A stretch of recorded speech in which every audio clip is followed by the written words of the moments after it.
오늘날 한국 교회뿐만 아니고 전 세계 거의 복음주의계는 물론이고 뭐 그렇지 않은 데는 말할 것도 없지만 사로잡고 있는 한 망령이 있는데 그것은 승리주의죠.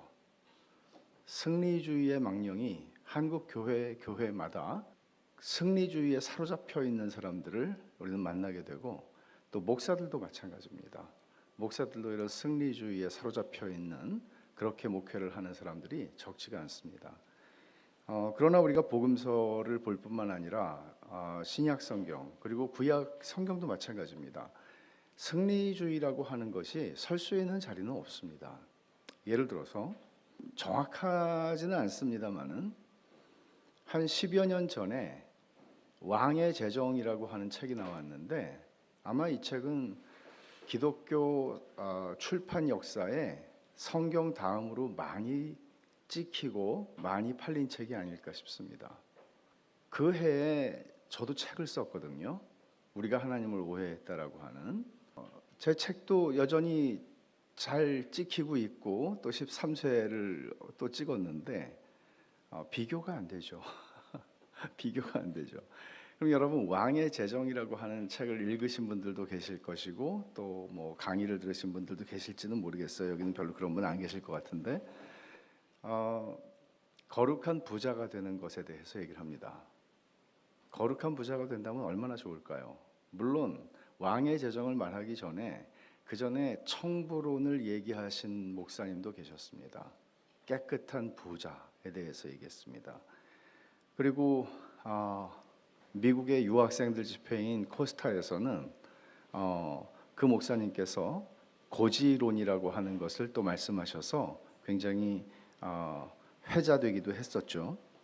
근데 뭐 꼭 이런 개념들만이 아니더라도 뭐 형통의 원리를 상속하라든지 또는 긍정의 힘, 뭐 등등, 사실 이 모든 것들이 공유하고 있는 가치가 뭔가 하면 승리주의죠. 그러니까 승리주의라고 하는 것을 한마디로 말하면 우리는 성공해서 하나님께 영광을 돌린다입니다. 오래도록 미국의 복음주의 안에서 많이 회자되었던 말 중에 하나는 승리하는 그리스도인의 삶이라고 하는 주제입니다. 승리하는 그리스도인의 삶. 이것을 원치 않는 사람이 있을까요? 없죠. 근데 문제는 승리하는 그리스도인의 삶을 성경이 어떻게 설명하고 있는가에 대해서는 거의 다루지 않았고, 대부분은 우리가 바라고 원하고 갈망하고 욕망하는 삶을 그리스도인의 승리하는 삶에 일치시켜서 신앙의 옷을 입히고 복음의 옷을 입혀서 그것을 정당화하면서 하나님 앞에 구했습니다. 이런 일들이 지금도 한국 교회에서는 반복되고 있습니다. 기본적으로 기독교가 승리를 말하죠. 그리스도께서는 십자가를 지시고 승리하셨다라고 말합니다. 그러나 그리스도를 따라가는 그리스도의 길따르미들은 어떤 방식으로 그 승리를 경험하고 승리에 참여하는가 하는 것은 전혀 다른 문제죠. 그리스도인들이 구속의 은혜를 경험한 사람들이라면 이거를 내가 은혜를 받은 사람이다, 내가 그리스도의 길따름이다, 나는 그리스도를 따라가는 사람이다 라는 것을 이 세상 속에서 우리가 증명하는 길은 예수 그리스도께서 십자가를 통해서 우리에게 확보해 주신 열매를 맛보는 거예요. 그리고 기다리면서 우리는 예수 그리스도께서 걸어가신 길을 그와 같은 방식으로 걸어가면서 기꺼이 고난에 참여하는 것입니다. 이거는 사실 어려운 얘기죠. 어렵다는 것은 이해하기가 어렵다는 것이 아니라 매우 힘든 이야기입니다. 고린도 교회야말로 승리주의의 망령이 초대교회 중에서 가장 놀랍게 휩쓸고 지나가던 교회였습니다. 거짓 교사들이 와서 승리주의적 복음을 고린도 사람들의 심령 속에 심어주었고, 고린도 사람들은 그것 때문에 자기들의 영적인 아버지인 자기들에게 복음을 전해주었던, 그리고 자기들의 교회를 세우는데, 그리스도께 세우는데 가장 주요하게 쓰임받았던 그 바울에 대해서 그들은 당신 진짜냐고 묻기 시작했습니다. 왜냐하면 승리주의의 잣대를 가지고 바울을 보니까 바울은 가짜같이 보였던 거죠. 왜냐하면 바울이 고린도후서 썼을 때 한 55세 정도, 50대 중반 정도 됐을 거라고 보는데 50대 중반이고 그가 정말 그리스도의 사도라면, 그가 정말 하나님께서 부르신 하나님의 종이라면 이제는 좀 하나님의 종답게 삶을 좀 풍요를 누리면서 좀 안정된 삶 속에 들어가서 편안한 노후를 누릴 수 있어야 할 것 같은데, 아직도 바울은 그 50대 중반의 나이에 여기 가서 터지고 저기 가서 맞고 저기 가서 감옥에 갇히고, 말하자면 자기 앞가림도 하지 못하는 존재로 지금도 살아가고 있다는 거죠. 멋있어 보이지 않죠. 그리고 그런 사람이 하나님이 축복하신 사람이라는 것처럼 보기는 굉장히 어렵죠. 우리식으로 말하자면 이런 거죠. 교회를 개척한 지 20년이 됐는데 아직도 25명이에요. 생활도 하기가 힘들어요. 그 사람이 하나님의 종이라는 증거가 어디서 발견할 수 있죠? 하나님이 안 부르셨는데 공연히 신학교 가가지고, 하나님이 개척하라고 하지도 않았는데 공연히 개척해가지고 처자식 개고생시키는 거 아닌가요? 그 사람이 하나님의 종이라는 증거를 우리는 어떤 방식으로 얘기를 해야 합니까? 승리주의의 방식이라면 교회 성장을 통해서 증명해야죠. 예배당을 번듯하게 짐으로써 증명해야죠. 교인들이 증가하는 것으로, 헌금의 양으로 증명해야죠.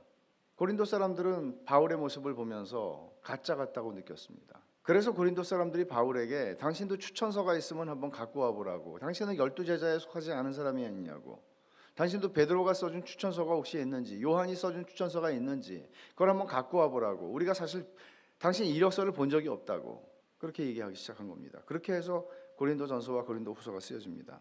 바울의 접근은 이거죠. 바울이 1년 반 동안 고린도에 있으면서 복음을 전했습니다.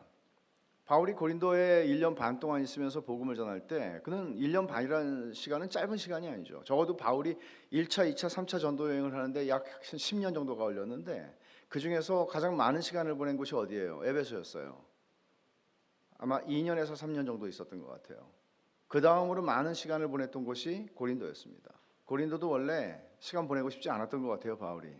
그러니까 하나님께서 꿈속의 환상으로 하라고, 그래서 1년 반 있었고 거기서 고린도 교회가 세워졌습니다. 말하자면 참된 회심이 일어나는 것을 고린도 회중들 가운데, 고린도 회중들이 어떻게 만들어졌겠어요? 요즘처럼 이런 분위기 속에서는 교회가 세워져도 참된 신자가 있지만 가짜 신자도 있는 거죠. 많죠. 제가 미국에서 목회할 때 사우디에서 좀 사셨던 교인이 계셨어요. 그분이 이런 얘기를 하시더라고요. 사우디에는 주일 아침 예배, 금요 기도회, 새벽 기도회 거의 숫자가 똑같다는 거예요. 자기가 경험한 사우디의 교회는.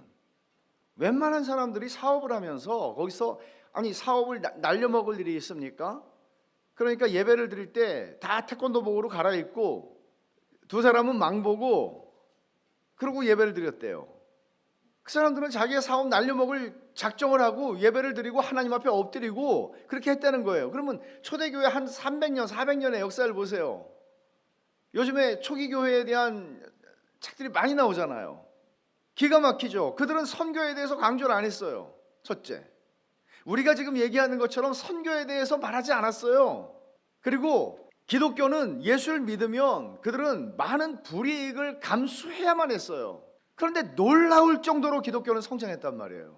그리고 우리가 생각하는 것처럼 초기 교회를 연구하는 학자들의 얘기는 그렇게 개인전도 많이 안 했대요. 기독교 공동체가 적대적인 사회 속에서 가지고 있는 영향력이 있었다고 얘기를 해요. 몇 가지 요인들을 얘기하죠. 바울의 접근은 이런 것이죠. 고린도후서에서 13장 5절에서 그런 얘기를 하죠. 너희 믿음이 진짜 믿음인지 테스트해봐라. 내가 볼 때 너희들이 회심하는 걸 내가 봤어. 너희 진짜 너희가 성령 받는 걸 봤어. 초대교회에서는 그런 건 굉장히 중요한 사인이었잖아요. 근데 너희들이 진짜 신앙을 가진 사람인데 너희들이 지금 하는 태도와 너희들의 지금 반응을 보면 너희는 가짜처럼 지금 하고 있잖아. 그럼 너희가 진짜 믿음을 가진 사람인지 테스트해봐야 되는 거 아니야? 이런 도전을 하는 겁니다. 바울이 이런 이야기를 하는 전제가 있죠.